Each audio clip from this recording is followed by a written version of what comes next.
We're all searching for meaning, for a better way to live. We're all searching for meaning, for a better way to live, but often we look in the wrong places, chasing fleeting trends or hollow promises. What if the answers we seek aren't new at all, but instead lie in wisdom forged millennia ago? Today, we're diving into the profound, yet often misunderstood philosophy of Confucius. Not as a rigid dogma, but as a practical guide for cultivating virtue, fostering community, and truly becoming human in a complex world. Born around 551 BCE in the state of Lu, in what is now modern-day Shandong province, Confucius lived during a period of immense social and political upheaval in China. The Zhou dynasty was crumbling, feudal lords were warring, and chaos reigned. He wasn't a king or a conqueror, but a humble teacher, a scholar who sought to restore order and harmony not through force, but through moral cultivation and ethical governance. His life's mission was to teach people how to live well, individually and collectively. At the heart of Confucian thought is the concept of Ren, often translated as humaneness or benevolence. It's the ideal state of a person, embodying compassion, empathy, and a deep sense of shared humanity. Think of it as the ultimate virtue. But Ren isn't something you're born with, fully formed. It's a cultivated skill, a lifelong journey of self-improvement. It asks us to constantly reflect, to refine our character, and to act with integrity in every interaction. A key practice for cultivating Ren is shu, or reciprocity. Confucius famously articulated this as, "Do not impose on others what you yourself do not desire." It's the golden rule, appearing in different forms across cultures, but central to his teaching. This isn't just about avoiding harm. It's about actively considering the perspective of others, stepping into their shoes, and understanding their needs and desires. It's the foundation of empathy and respectful coexistence. Another crucial concept is lie, often translated as ritual or propriety. But don't think of it as mere rigid etiquette.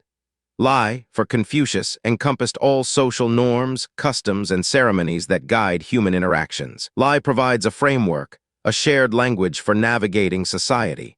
It's about knowing how to act appropriately in different situations, showing respect and maintaining harmony.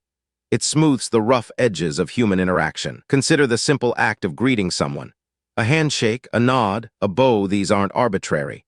They signal respect, acknowledge the other person's presence, and establish a common ground before any words are even exchanged. Without lie, interactions can become awkward, even confrontational.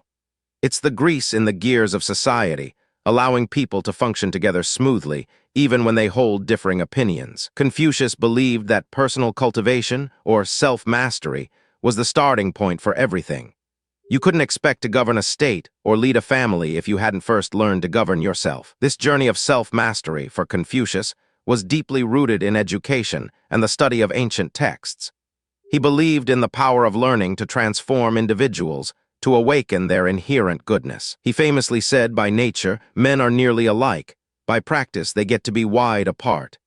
This highlights the transformative power of deliberate practice, of conscious effort in shaping who we become. And the goal of this self-cultivation wasn't just personal enlightenment. It was to become a junzi, or a noble person.